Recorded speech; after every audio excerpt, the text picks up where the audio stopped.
नमस्कार। आज के इस वीडियो में हम HPSSC सेक्रेटरिएट कल क्लर्क का जो है क्लास 1 करेंगे। इंपॉर्टेंट जीके क्वेश्चंस यहाँ पे होने वाले हैं आपके एग्जाम पॉइंट ऑफ व्यू से। जनरली हम यहाँ पे जाओ इकोनॉमी से रिलेटेड जो क्वेश्चन करेंगे और आपके HP जीके से रिलेटेड जो है यहाँ पे क्वेश्चन करेंगे। तो आइए चलिए वीडियो को शुरू करते हैं। टेलीग्राम को ज्वाइन कर सकते हैं आप, लिंक उसका डिस्क्रिप्शन बॉक्स में डाला हुआ है। शुभम जीके ट्रिक टेलीग्राम का चैनल का नाम है। साथ ही साथ आप व्हाट्सएप ग्रुप एवं जो उस बॉयज और व्हाट्सएप का गर्ल्स का ग्रुप ज्वाइन कर सकते हैं। जो लड़कियां हैं वो गर्ल्स पे क्लिक करें और जो बॉयज है वो बॉयज पे क्लिक करें। तो व्हाट्सएप ग्रुप बॉयज और गर्ल्स का मैंने अलग अलग बना रखा है, तो आप उसको को भी ज्वाइन कर सकते हैं। तो वहां पे आपको जाओ टेलीग्राम पे भी नोटिफिकेशन आपको हर एक मिल जाएगी, ठीक है। एंड PDF वगैरह या क्वेश्चन पेपर वगैरह आपको टेलीग्राम पे सारे के सारे मिल जाएंगे।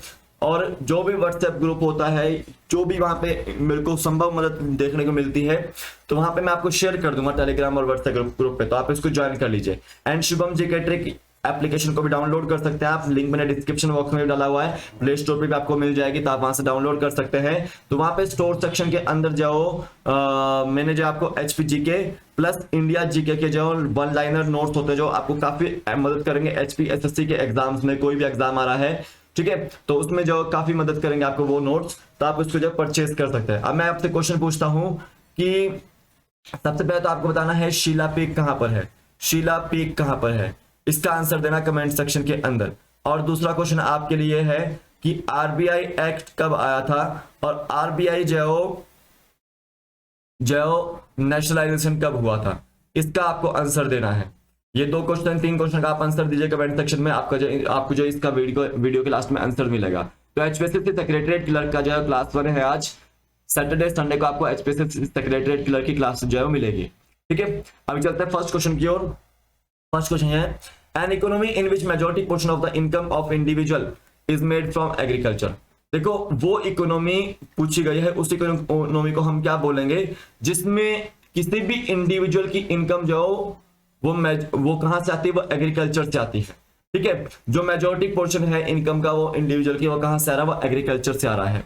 तो ये वो आपकी इकोनॉमी कौन सी होती है, वो एग्रेरियन इकोनॉमी होती है कि जिसमें जो मेजॉरिटी पोर्शन जो इनकम का कहां से आ रहा है, वो आपका एग्रीकल्चर से आ रहा है। अब मैं थोड़ा सा इकोनॉमी को यहाँ पे 3 भागों में बांटता हूं। इकोनॉमी को 3 भागों में बांटता हूं। पहला है सोशलिस्ट इकोनॉमी, सोशलिस्ट इकोनॉमी। दूसरा है कैपिटलिस्ट इकोनॉमी। तीसरा है मिक्स्ड इकोनॉमी। इसमें से ध्यान से आप देखिएगा क्वेश्चन, आपको क्वेश्चन देखने को मिल सकता है। तो देखो सोशलिस्ट इकोनॉमी में आपको याद रखना है यहां पे गवर्नमेंट को डोमिनेट किया जाता है, या कैपिटलिस्ट इकोनॉमी में जाओ प्राइवेट सेक्टर को जाओ डोमिनेट जाओ किया जाता है। मिक्स्ड इकोनॉमी में पब्लिक सेक्टर यानी कि गवर्नमेंट और आपका प्राइवेट सेक्टर को जो है डोमिनेशन जो दिया जाता है दोनों में। तो याद रखें जो इंडियन इकोनॉमी है वो कैसी है, वो मिक्स्ड इकोनॉमी है। Indian economy is mixed economy, याद रखना है। और देखो गवर्नमेंट के पास अगर सब कुछ है यानी कि गवर्नमेंट ही इन्वेस्ट करेगी, यानी कि तो पब्लिक जो है इकोनॉमी होगी, इसको याद रखना है। अब दूसरा देखिएगा कि सोशलिस्ट इकोनॉमी में आपको याद रखना है कि यहाँ पे मेन ऑब्जेक्टिव क्या है, पब्लिक वेलफेयर है। क्या है यहाँ पे मेन ऑब्जेक्टिव, पब्लिक वेलफेयर है। कैपिटलिस्ट इकोनॉमी में क्या है मेन ऑब्जेक्टिव, कि यहाँ पे आपको याद रखना है यहाँ पे प्रॉफिट गेन करना है। क्या यहाँ पे प्रॉफिट गेन करना है। मिक्स्ड इकोनॉमी में मेन ऑब्जेक्टिव क्या है, पब्लिक वेलफेयर भी करना है और दूसरा प्रॉफिट गेन भी यहाँ पे जो करना है, इसको ध्यान दीजिएगा। तो गवर्नमेंट के पास जो गवर्नमेंट इन्वेस्ट करते हैं पब्लिक सेक्टर, जहां पे पब्लिक सेक्टर को जो इकोनॉमी में बढ़ावा दिया गया है वो सोशलिस्ट इकोनॉमी होगी। जहां पे प्राइवेट सेक्टर को जो इकोनॉमी में बढ़ावा दिया गया है वहां पे कैपिटलिस्ट इकोनॉमी होगी। जहां पे पब्लिक और as well as private sector को दोनों को जो बढ़ावा दिया गया है वो आपका मिक्स्ड इकोनॉमी देखने को मिलती है, ठीक है। इसको याद रखना है। अब देखिए जो आपका कैपिटलिस्ट इकोनॉमी होती है उसको क्या बोलते हैं आप, लेसेस फेयर बोलते हैं। क्या बोलते हैं, लेसेस फेयर बोलते हैं। और यहाँ पे देखो जो सोशलिस्ट इकोनॉमी होती है वो सेंट्रली प्लान्ड इकोनॉमी बोलते हैं उसको, सेंट्रली प्लान्ड जो इकोनॉमी जो बोलते हैं, इसको याद रखना है। और देखिए यहाँ पे ध्यान दीजिएगा मिक्स्ड इकोनॉमी में आपको याद रखना है ये आपके नेहरूवियन इकोनॉमी बोलते हैं इसको, नेहरूवियन इकोनॉमी बोलते हैं या फिर डुअल इकोनॉमी बोलते हैं। क्या बोलते हैं इसको, डुअल इकोनॉमी। याद रखना। तो इंडिया आपकी मिक्स्ड इकोनॉमी वाली है, जो यूएसए है आपका वो कैपिटलिस्ट इकोनॉमी वाला है, और साउथ कोरिया भी कैपिटलिस्ट इकोनॉमी वाला है। और देखिए चाइना, रशिया, साउथ कोरिया जो है आपका नॉर्थ कोरिया, ये सब आपकी जो सोशलिस्ट इकोनॉमी वाले हैं, ठीक है। यानी कि रशिया और चाइना में गवर्नमेंट ही जो इन्वेस्ट करती है, प्राइवेट सेक्टर यानी कि यूएसए में जो आपका प्राइवेट सेक्टर ही इन्वेस्ट करता है। तो याद रखना वहां पे कैपिटलिस्ट इकोनॉमी है। इंडिया में पब्लिक भी और प्राइवेट सेक्टर दोनों जो इन्वेस्ट यहाँ पे करते हैं, तो आपके जो मिक्स्ड इकोनॉमी देखने को मिलती है, इसको याद रखना है। तो यहाँ पे बी ऑप्शन बिल्कुल राइट आंसर है कि उस इकोनॉमी में को क्या बोलते हैं जिसमें मेजोरिटी पोर्शन जो इनकम का है इंडिविजुअल की वो एग्रीकल्चर से आता है, वो कौन सा है आपका, वो एग्रेरियन इकोनॉमी है। बी ऑप्शन बिल्कुल राइट आंसर है। Indian economy is an mixed economy as well as dual economy as well as Nehruvian economy. इसको आपने ध्यान देना है अच्छे से। नेक्स्ट क्वेश्चन देखते हैं। Cash reserve ratio is held in the form of, जो कैश रिजर्व रेशो होता है देखिए वो किसके फॉर्मेट में रखा जाता है, लेते हैं। सिंपल सी बात है, आरबीआई के हम यहाँ पे जाओ मॉनेटरी पॉलिसी के टूल्स के बारे में बात करेंगे। मॉनेटरी पॉलिसी के जो टूल्स हैं उसके बारे में हम यहाँ पे जाओ बात करते हैं। तो आरबीआई जाओ मॉनेटरी पॉलिसी जाओ टूल्स को होल्ड करती है, और जितने भी आपके ये मॉनेटरी पॉलिसी टूल्स हैं वो जनरली क्वांटिटेटिव हैं, ठीक है, क्वांटिटेटिव है। देखिए यहाँ पे रेपो रेट आती है, दूसरा रिवर्स रेपो रेट आता है, तीसरा याद रखना है बैंक रेट आता है, चौथा यहाँ पे मार्जिनल स्टैंडिंग फैसिलिटी रेट आता है, पांचवा यहाँ पे कैश रिजर्व रेशो आता है, छठा यहाँ पे स्टैट्यूटरी लिक्विडिटी रेशो आता है। तो ये सारे के सारे क्या हैं, 6 आपके मॉनेटरी पॉलिसी के क्वांटिटेटिव टूल्स हैं। तो cash reserve ratio is held in the form of, सबसे पहले तो हम समझेंगे कि कैश रिजर्व रेशो असल में है क्या। मान लीजिए आपका ये आरबीआई बैंक है, ठीक है, सेंट्रल बैंक है आपका, ये सेंट्रल बैंक है, ठीक है। तो इसके दायरे में सारे के सारे जाओ कमर्शियल बैंक्स आते हैं, क्या आते हैं, कमर्शियल बैंक्स आते हैं। तो ये कमर्शियल बैंक्स को क्या बोलता है कि आप मुझे जाओ कुछ प्रतिशत हिस्सा मेरे पास जस्ट शेयर कर दीजिए, मेरे पास जस्ट सेव कर दीजिए। कमर्शियल बैंक्स को ये बोलता है कि आप जाओ मुझे कुछ प्रतिशत जो हिस्सा दे दीजिए एज अ लोन के फॉर्मेट में, कि तब जब आपको जरूरत पड़े तो आपको वो हाथ से मैं आपको दे सकूं।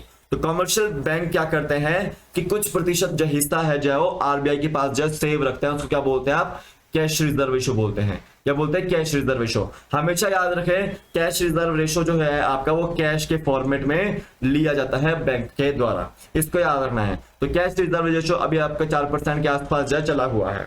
अब देखिए स्टैट्यूटरी लिक्विडिटी रेशो, अब बोलता है बैंक की मेरे को भी जो कुछ ना कुछ रखना पड़ेगा, ठीक है। कमर्शियल बैंक्स बोलते हैं कि मुझे भी जो अपने पास जो कुछ ना कुछ रखना पड़ेगा। तो वो क्या करते हैं कि जाओ कुछ प्रतिशत हिस्सा जाओ इनकम में से स्टैट्यूटरी लिक्विडिटी रेशो यानी कि अपने पास जाओ रख लेते हैं। मान लीजिए किसी ने 100 रुपए इन्वेस्ट किए, तो उसमें से 4% हिस्सा जो है वो कहां जा रहा है, वो आरबीआई के पास जा रहा है कैश रिजर्व रेशो में, और बाकी का जो 18% हिस्सा जो है वो कहां पे स्टोर होगा, वो बैंक अपने पास रखेगा। और जो बचा कुछ पैसा है, ठीक है, आपका 78% वो सर्कुलेट किया जाएगा आपका पब्लिक के पास, इसको याद रखना। तो ये आपका जो बैंक ने अपने पास जो जमा पूंजी रखी है in the form of gold reserve, in the form of cash और in the form of government bonds, ये सब आपके जो स्टैट्यूटरी लिक्विडिटी रेशो में आते हैं। तो ओनली कैश रिजर्व रेशो जो है आपका वो कैश में जाता है। यहाँ पे जाओ सी ऑप्शन बिल्कुल राइट आंसर है। गोल्ड बॉन्ड, कैश और गवर्नमेंट के जो बॉन्ड्स होते हैं वो सब आपके जो सारे के सारे किसके फॉर्मेट में, वो स्टैट्यूटरी लिक्विडिटी रेशो के फॉर्मेट में है। वो आपका जो स्टैट्यूटरी लिक्विडिटी रेशो के फॉर्मेट में बैंक जो सेव रखता है। सी ऑप्शन बिल्कुल राइट आंसर है। ये आपको कुछ ना कुछ टूल्स आपको याद रखने हैं एग्जाम पॉइंट ऑफ व्यू से, यहां से आपको क्वेश्चन आता ही आता है। नेक्स्ट देखिए, the rate at which scheduled bank commercial banks can borrow an additional amount overnight money from the central bank. उस रेट के बारे में पूछा गया है। वो रेट कौन सी है जिसमें कमर्शियल बैंक्स जो है वो आरबीआई से एक रात के लिए जब लोन लेता है, ठीक है, आरबीआई से 1 लाख के लिए लोन लेता है, उस रेट के बारे में पूछा गया है। और वो हमेशा जो रेट होता है वो आपका रेपो रेट से 1% आगे ही होता है। ठीक है, तो सिंपल सी बात पूछी गई है कि कॉमर्शियल बैंक्स जो अगर ओवरनाइट मनी लेना चाहते हैं सेंट्रल बैंक से तो वो किस रेट पे लेंगे, ये पूछा गया है। तो याद रखना है वो मार्जिनल स्टैंडिंग फैसिलिटी रेट होता है। तो बी ऑप्शन बिल्कुल राइट आंसर है, मार्जिनल स्टैंडिंग फैसिलिटी रेट होता है कि अगर कॉमर्शियल बैंक को सेंट्रल बैंक से ओवरनाइट मनी चाहिए तो वो किस रेट पे देंगे, सेंट्रल बैंक वाले, आरबीआई वाले, वो मार्जिनल स्टैंडिंग फैसिलिटी रेट पे देंगे। अब देखिए बैंक रेट, बैंक रेट में क्या होता है कि कॉमर्शियल बैंक्स जो लोन लेते हैं आरबीआई से, ठीक है, आरबीआई से जो लोन लेते हैं कॉमर्शियल बैंक्स लॉन्ग टर्म के लिए, लॉन्ग टर्म लोन्स, तो ये किस रेट पे लेंगे, वो बैंक रेट पे जो लेंगे, इसको याद रखना है। एमएसएफ और बैंक रेट दोनों आपके इक्वल होते हैं। मार्जिनल स्टैंडिंग फैसिलिटी रेट जो होते हैं या फिर जो बैंक रेट होते हैं वो सारे के सारे क्या होते हैं आपके इक्वल होते हैं। तो बी ऑप्शन बिल्कुल राइट आंसर है। तो देखिए repo rate, reverse repo rate और बैंक रेट, आपका मार्जिनल स्टैंडिंग फैसिलिटी रेट और आपका कैश रिजर्व रेशो और एसएलआर, ये सारे के सारे क्या हैं, मॉनेटरी पॉलिसी के टूल्स हैं। देखो monetary policy committee, monetary policy committee याद रखें, मॉनेटरी पॉलिसी कमेटी जो आपका आरबीआई के द्वारा जो आरबीआई के अंडर काम करती है, ठीक है, इसको याद रखना है। और मॉनेटरी पॉलिसी किसकी है, आरबीआई की है। क्या है, किसकी है, वो मॉनेटरी पॉलिसी का आरबीआई की है, जिसके थ्रू इन्फ्लेशन का पता लगाया जाता है, जिसके थ्रू इन्फ्लेशन के जो बारे में जो पता लगाया जाता है, ठीक है, इन्फ्लेशन को कंट्रोल किया जाता है, इन्फ्लेशन को कंट्रोल किया जाता है मॉनेटरी पॉलिसी के टूल्स के थ्रू, याद रखेंगे। देखो जो सर्वे क्रिएट करता है इन्फ्लेशन के बारे में वो होता है आपका NSSO, national sample survey office. और देखो जो इन्फ्लेशन के बारे में जानकारी देता है कि इन्फ्लेशन बढ़ रहा है वो आपका कौन सा होता है, नेशनल स्टॉक स्टैटिस्टिकल ऑर्गेनाइजेशन। और देखिए इन्फ्लेशन को कंट्रोल करने वाला कौन होता है, वो आपका रिजर्व बैंक ऑफ इंडिया होता है, याद रखेंगे। तो यहाँ पे बी ऑप्शन बिल्कुल राइट आंसर था। नेक्स्ट देखिए, under which of the following section of RBI act 1934 the central government of India instituted monetary policy committee. देखो मॉनेटरी पॉलिसी कमेटी जो आरबीआई के तहत आती है, लेकिन सेंट्रल गवर्नमेंट ऑफ इंडिया ने उसको इंस्टीट्यूट किया है किस एक्ट के तहत, आरबीआई एक्ट 1934 के तहत, ठीक है, आरबीआई एक्ट 1934 के तहत। जो आरबीआई है वो किस एक्ट के तहत काम करता है, वो आरबीआई एक्ट 1934 के तहत काम करता है, ठीक है।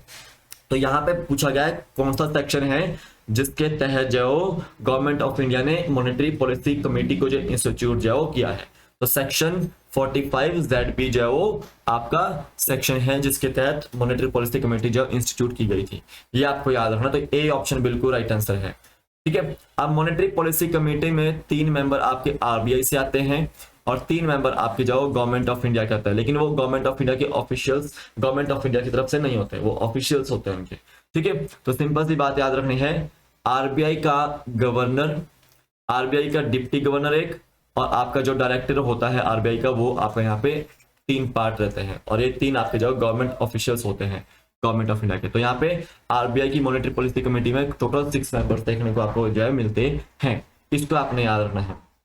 अब देखिए आरबीआई एक्ट तो कब आया, 1934 में आया, आरबीआई जो बना कब, 1935 में बना, और आरबीआई का नेशनलाइजेशन कब हुआ वो आप याद रखेंगे, वो कब हुआ, 1949 में हुआ। आप देखिए रिजर्व बैंक ऑफ इंडिया का हेडक्वार्टर कहाँ है, वो आपका मुंबई में है। और देखिए शक्तिकांता दास जो उसके गवर्नर हैं। इससे पहले गवर्नर कौन थे, उर्जित पटेल जी थे, और उनसे पहले गवर्नर कौन थे, आपके रघुराम राजन जी थे। और देखो फर्स्ट गवर्नर ऑफ आरबीआई कौन थे, ओसबर्न स्मिथ, ओसबर्न स्मिथ जो फर्स्ट गवर्नर ऑफ आरबीआई थे, याद रखना है। अब देखिए आर्टिकल 36 से 51 में, 36 से 51 में आपका जो DPSP directive principles of state policy आते हैं, यानी कि पार्ट 4 आता है आपका। देखो आर्टिकल 51A में आपका क्या आता है, वो आता है आपका फंडामेंटल ड्यूटीज आती है, यानी कि पार्ट 4A आपका फंडामेंटल ड्यूटीज वाला है। और उसी तरह से फंडामेंटल राइट्स किस में आते हैं आपके, पार्ट 3 में आता है, यानी कि आर्टिकल 12 से 35 में आते हैं। तो यहाँ से भी आपका क्वेश्चन बनता है, ये भी आप ध्यान दीजिएगा। तो ए ऑप्शन बिल्कुल राइट आंसर था यहाँ पे, ठीक है, कि आरबीआई एक्ट 1934 के सेक्शन सेक्शन 45ZB के तहत मॉनेटरी पॉलिसी कमेटी को इंस्टीट्यूट किया गया था गवर्नमेंट ऑफ इंडिया द्वारा। तो यहाँ पे ए ऑप्शन राइट आंसर है। नेक्स्ट देखिए, when there is inflation but the economic growth is slow और stagnant and has very high unemployment rate. यहाँ पे पूछा गया है कि जब इन्फ्लेशन होगा, ठीक है, और इकोनॉमिक ग्रोथ काफी स्लो होगी, इकोनॉमिक ग्रोथ आपकी काफी स्लो होगी, या फिर मैं बोल सकता हूँ रिसेशन होगा, और साथ साथ में अनएम्प्लॉयमेंट भी आपको देखने को मिलेगा। तो सिंपल सी बात है, क्या बोलेंगे उसको आप, उसको बोलेंगे आप स्टैगफ्लेशन। क्या बोलेंगे उसको? स्टैगफ्लेशन। जब इन्फ्लेशन, महंगाई भी बढ़ रही है, इकोनॉमिक ग्रोथ स्लो भी हो रही है और अनएम्प्लॉयमेंट भी बढ़ रहा है, तो उसको क्या बोलेंगे आप? स्टैगफ्लेशन जो यहाँ पे बोलते हैं। तो यहाँ पे डी ऑप्शन बिल्कुल राइट आंसर है। क्या है? डी ऑप्शन बिल्कुल राइट आंसर है। इन्फ्लेशन का मतलब क्या है कि यहाँ पे आपका इंक्रीज हो रहा है गुड्स एंड सर्विसेज में, गुड्स एंड सर्विसेज में। सिंपल सी बात याद रखेंगे, अब इसमें सिंपल सी बात याद रखेंगे कि इन्फ्लेशन का इंक्रीज, और इन्फ्लेशन बढ़ रहा है तो गुड्स एंड सर्विसेज के प्राइसेस में इंक्रीज हो रहा है। देखो, मॉडरेट इन्फ्लेशन जो इकोनॉमी के लिए अच्छा होता है, लेकिन हाईली इन्फ्लेशन जो आपका अच्छा नहीं होता है, ठीक है, ये आपको याद रखना है। डिफ्लेशन क्या होता है कि जब आपका डिक्रीज हो रहा है किसी ना किसी गुड्स में और सर्विसेज में, तो देखो डिफ्लेशन जो कभी भी जो अच्छा नहीं होता है इकोनॉमी के लिए, ये आपको याद रखना है। तो देखिए, जब इन्फ्लेशन होगा, इकोनॉमिक ग्रोथ स्लो होगी और अनएम्प्लॉयमेंट होगा, तो क्या होगा? स्टैगफ्लेशन होगा। तो डी ऑप्शन बिल्कुल राइट आंसर था यहाँ पे। नेक्स्ट देखिए, number of municipal corporations of in Himachal Pradesh. Himachal Pradesh में कितने जो म्यूनिसिपल कॉर्पोरेशंस हैं? तो याद रखेंगे, म्यूनिसिपल कॉर्पोरेशंस आपके हिमाचल प्रदेश में दो हैं, एक आपका शिमला में है, एक आपका धर्मशाला है। ये आपको याद रखना है। म्यूनिसिपल कौन से आपके बहुत सारे हैं, इसको याद रखना। म्यूनिसिपल कॉर्पोरेशन आपके जाए कितने हैं हिमाचल प्रदेश में? दो हैं। अब देखिए, लोकसभा की सीटें, लोकसभा की सीटें कितनी है? वो आपकी 4 सीटें। कितनी है? 4 सीटें हैं। और राज्यसभा की सीटें कितनी है? वो आपकी 3 सीटें हैं, ठीक है। राज्यसभा की सीटें कितनी है? 3 सीटें। तो लोकसभा की कितनी है? 4 है, सॉरी, हाँ, लोकसभा की 4 है और राज्यसभा की 3 सीटें हैं। 68 सीटें आपकी जब विधानसभा की है। और याद रखिए, आपके नवंबर दिसंबर में आपके हिमाचल प्रदेश में चुनाव हो जाएंगे और 8 जनवरी से पहले पहले जो हमारी जो नई सरकार जो बन सकती है, ठीक है। तो देखिए, आपके म्यूनिसिपल कॉर्पोरेशंस कितने हैं? यहाँ पे 2 ही हैं। ए ऑप्शन बिल्कुल राइट आंसर है। तो यहाँ पे ए ऑप्शन बिल्कुल राइट आंसर था। नेक्स्ट देखिए, Sukharkhad is located in which district of Himachal Pradesh. तो देखिए, सुखरखड़ आपका जो किस डिस्ट्रिक्ट में है हिमाचल प्रदेश के? तो सिंपल सी बात याद रखनी है, वो है आपका हमीरपुर में। बी ऑप्शन बिल्कुल राइट आंसर है। कहां पर है वो? हमीरपुर में है। देखिए, बिलासपुर में जो है आपका जो गोविंद सागर लेक है, गोविंद सागर लेक है। और बिलासपुर में जो आपका भाखड़ा जो बांध बना हुआ है, भाखड़ा डैम जो बना हुआ है सतलुज रिवर के ऊपर, ठीक है, भाखड़ा नामक जो गांव में, भाखड़ा नामक जो गांव में, इसको याद रखेंगे। अब ध्यान दीजिएगा यहाँ पे कि कांगड़ा, कांगड़ा, कांगड़ा में आपकी जो ब्यास रिवर है और उसके ऊपर जो पौंग डैम बना हुआ है, पौंग डैम रिजर्व है, ठीक है। और आपका ये बायोस्फीयर रिजर्व भी है, आपका ये बायोस्फीयर रिजर्व भी है, ये आपको याद रखना है। उसी तरह से देखो, चंबा जो शहर आपका रावी रिवर के किनारे पर बसा हुआ है, रावी रिवर के किनारे पर बसा हुआ है। और यहाँ का सबसे फेमस फेयर अभी जो हाल ही में मनाया गया था, मिंजर फेयर। देखो, जिसका मिंजर फेयर का इनॉग्रेशन जो होता है वो आपका गवर्नर करते हैं, लेकिन उसका जो क्लोजिंग कौन करता है? वो सीएम करता है, मुख्यमंत्री करते हैं, ठीक है। तो इसको ध्यान देना है आपने। तो यहाँ पे सुखरखड़ कहाँ पे? आपकी हमीरपुर में है। बी ऑप्शन बिल्कुल राइट आंसर है। नेक्स्ट देखिए, बाबा भड़भाग Singh fair is celebrated in which district of Himachal Pradesh. जो बाबा भड़भाग सिंह फेयर है वो आपका किस जिले में मनाया जाता है? हिमाचल प्रदेश के। तो बाबा भड़भाग सिंह जो आपका ऊना में मनाया जाता है। तो सी ऑप्शन बिल्कुल राइट आंसर है। कहाँ पे मनाया जाता है? ऊना में। अब देखिए, ऊना में ही आपको चिंतपूर्णी फेयर भी देखने को मिलता है। चिंतपूर्णी फेयर आपका कहाँ मनाया जाता है? ऊना में मनाया जाता है, क्योंकि चिंतपूर्णी टेम्पल कहाँ पे? आपका ऊना में ही है, ये आपको याद रखना है। सिरमौर में बालासुंदरी का फेयर भी मनाया जाता है। तो बालासुंदरी टेम्पल कहाँ पे? आपका सिरमौर जिला के त्रिलोकपुर नामक स्थान पर है। साथ ही साथ आपको याद रखना है कि रेणुका जी फेयर जो इंटरनेशनल फेयर है रेणुका जी, वो भी आपका जस्ट सिरमौर के श्री रेणुका जी क्षेत्र में मनाया जाता है, जो कि माता और पुत्र के लिए फेमस है। परशुराम जी जो रेणुका माता के जो पुत्र है, तो वो मिलन करने आता है अपनी माता से रेणुका जी में। ठीक है, तो सिंपल सी बात याद रखना है, बालासुंदरी टेम्पल आपका जो त्रिलोकपुर में है। और उसी तरह से याद रखो मंडी की शिवरात्रि आपकी जो फेमस है। ठीक है, मंडी की शिवरात्रि आपकी जो फेमस है, याद रखना है। अब देखिएगा यहाँ पे सोलन, सोलन में आपका जो शूलिनी फेयर आपका फेमस है, शूलिनी फेयर आपका जो फेमस है। एक और चीज आपको याद रखनी है कि जो मिंजर फेयर है वो आपका इंटरनेशनल फेयर जो घोषित कर दिया गया है, इंटरनेशनल फेयर जो आपका घोषित किया गया है। अब देखिए लवी फेयर आपका जो कहाँ मनाया जाता है, वो शिमला के रामपुर भूषण में मनाया जाता है। शूलिनी फेयर आपका सोलन में है, ये आपको याद रखना है। देखो सुई मेला, सुई फेयर आपका जो याद रखेंगे चंबा मनाया जाता है, चंबा में मनाया जाता है रानी नैना देवी की याद में। आपने स्टोरी सुनी होगी उसके बारे में, आप पढ़िएगा इसके बारे में, सुई मेला के बारे में। एक आपको याद रखना है कि नलवाड़ी फेयर, नलवाड़ी फेयर आपका जो कहाँ मनाया जाता है, बिलासपुर में मनाया जाता है, बिलासपुर में। ठीक है, और याद रखेंगे डब्ल्यू गोल्डस्टीन ने इसको जो 1889 में जो स्टार्ट जो किया था। अब याद रखेंगे सिप्पी फेयर, सिप्पी फेयर काफी बार पूछा गया है, ये आपका मशोबरा में मनाया जाता है, मशोबरा में जो है मनाया जाता है। यहाँ पे आपका शिमला में मनाया जाता है, आपको याद रखना है।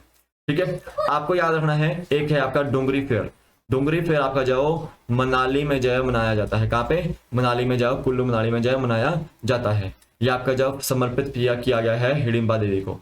ठीक है, हिडिंबा देवी टेम्पल कहाँ पे आपका मनाली में है। यहाँ पे जो आपको याद रखना है बाबा बलवाग सिंह फेयर का मौका मनाया जाता है, सी ऑप्शन ऊना में मनाया जाता है, याद रखना है। नेक्स्ट देखिए famous environmentalist Kinkri Devi belong to which district of Himachal प्रदेश।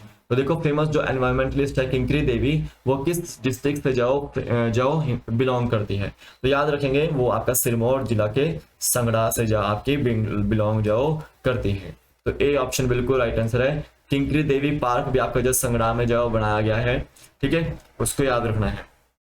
ठीक है, याद रखेंगे, तो ए ऑप्शन बिल्कुल राइट आंसर है।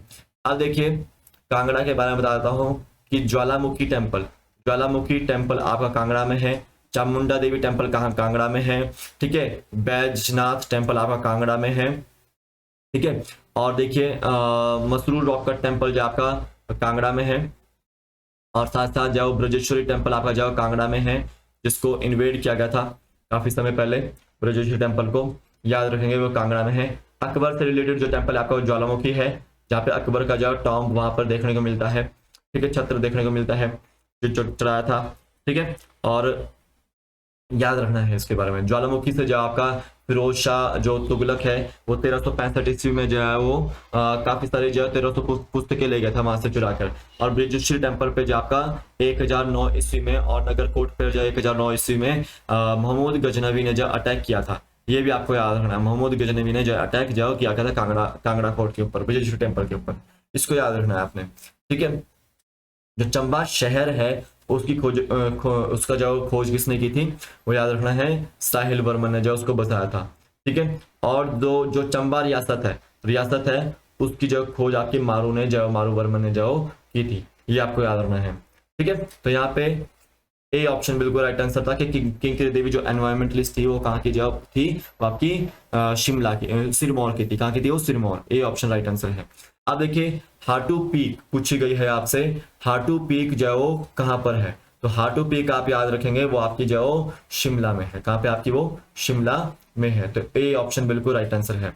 अब देखिए शिला पीक, जो शिला पीक है वो किन्नौर में है, सबसे हाईएस्ट पीक है। क्या है, सबसे हाईएस्ट पीक है। दूसरा याद रखेंगे रियो परगिल, जो आपकी रियो पुरगिल जो आपका पीक है वो आपकी ये भी कहाँ पे है, किन्नौर में है। ये सेकंड हाईएस्ट पीक बोली जाती है। और आपकी एक गया पीक है वो आपकी कहाँ पर है, स्पीति में है। कहाँ पे आपकी, स्पीति में है, इसको याद रखना है। अब देखिए पार्वती पर्वत, यह कहाँ पे, स्पीति और कुल्लू में। कहाँ पे, स्पीति और कुल्लू में है। मनीरेंग आपको याद रखना है, मनीरेंग कहाँ पर आपका, ये किन्नौर और स्पीति में है। कहाँ पे आपके, किन्नौर और स्पीति में देखने को मिलता है। ठीक है, आप देखो रंगरीक जो पीक है, रंगरीक जो पीक है वह भी कहाँ पे, किन्नौर में है। इसको ध्यान दीजिएगा अच्छे से। ठीक है, जैसे आपको पूछा गया धर्मसूरा, जो धर्मसूरा पीक है वो आपकी कुल्लू, लाहौल एंड स्पीति में है। कहां पे? लाहौल एंड स्पीति में है। अब देखिए यहाँ पे आपसे पूछा गया है डीबी बोकरी, डीबी बोकरी ये कहां पे आपकी? कुल्लू में है। कहां पे आपकी? कुल्लू में है। अब देखो गेफांग कहां पे आपकी? ये आपके लाहौल स्पीति में है। कहां पे आपकी? गेफांग जाओ, लाहौल स्पीति में है। अब देखो फवारंग, फवारंग कहां पे आपका? किन्नौर में है। कहां पे? किन्नौर में है। ठीक है। अब देखो आपको याद रखना है कि शिगरीला, शिगरीला पूछी जाती है काफी बार, तो ये आपके लाहौल स्पीति में है। कहां पे? लाहौल स्पीति में है। ठीक है। इंद्रासन कहां पर है आपकी? ये आपकी कुल्लू में है। कहां पे? कुल्लू में है। अब देखो शिकर बेह पूछी जाती है आपकी, ठीक है, ये आपकी लाहौल स्पीति में भी है और कांगड़ा में भी देखने को मिलती है, इसको याद रखना है। ठीक है।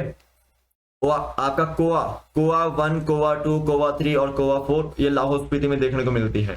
ठीक है। अब देखो रमाबांग अभी कहां पे आपकी? ये भी लाहौल स्पीति में देखने को मिलती है। ठीक है, ये होगी आपकी। अब देखो माउंट यनम, माउंट यनम आपकी जगह कहां पे? ये भी आपके लाहौल स्पीति में है। अब देखो मुकर बे आपको पूछी गई है, तो मुकर बे मैंने आपको पहले ही बता दी है कि ये लाहौल स्पीति एंड कांगड़ा में है। लाहौल स्पीति एंड कांगड़ा में है। किन्नर कैलाश, किन्नर कैलाश आपकी जगह किन्नौर में देखने को मिलती है। ठीक है। मणिमहेश आपकी जगह चंबा में है। मणिमहेश आपकी चंबा में है। तेओटिब्बा, तेओटिब्बा कहां पर है? या वह कुल्लू में है। यस, हरगरन कुल्लू में है। ठीक है। सोलांग आपका जो कुल्लू में है। कहां पे? सोलांग कुल्लू में। पीर पंजाल आपकी जो चंबा में है। पीर पंजाल चंबा में है। धौलाधार आपकी जो कांगड़ा में है। ये पूछ ली जाती है आपको एग्जाम पॉइंट ऑफ व्यू से। धौलाधार कहां पे है? कांगड़ा में है। ठीक है। आपको पूछा गया मेवा कंदिनू, मेवा कंदिनू कहां पर है? वो आपकी है कुल्लू में। इसको आप ध्यान दीजिएगा अच्छे से। ठीक है, ये आपको याद आना है। जैसे बड़ा खड़ा पूछ लिया आपसे, बड़ा खड़ा आप बताइएगा चंबा में है या लाहौल स्पीति में? चंबा और लाहौल स्पीति रीजन में देखने को मिलता है ये बड़ा खड़ा। ठीक है। देखो शालतुदा पार, शालतुदा पार आपकी जगह कहां पर है? शालतुदा पार आपकी है जनरली किन्नौर में है शायद। शालतुदा पार लाहौल स्पीति में, लाहौल स्पीति में है। ठीक है। ये आपको सारे के सारे पीक्स याद रखनी है। तो हाटू पीक आपकी जगह कहां पर है? शिमला में है। तो ये थी आज आपके टॉप 10 क्वेश्चंस। हमने हर एक एग्जांपल के तौर पे जो हर एक ऑप्शन को सॉल्व किया है। तो आज के वीडियो में बस इतना ही है। कल फिर मिलता हूं एक नए वीडियो के साथ। तो देखो यहाँ पे शीला पीक आपकी जो किन्नौर में है। आरबीआई एक्ट 1934 में आया था और आरबीआई का नेशनलाइजेशन 1949 में हुआ है। तो आज के वीडियो में बस इतना ही है। व्हाट्सएप ग्रुप को जो ज्वाइन कर सकते हैं आप, गर्ल्स के लिए भी और बॉयज के लिए भी, और टेलीग्राम को भी ज्वाइन कर सकते हैं। जय हिंद।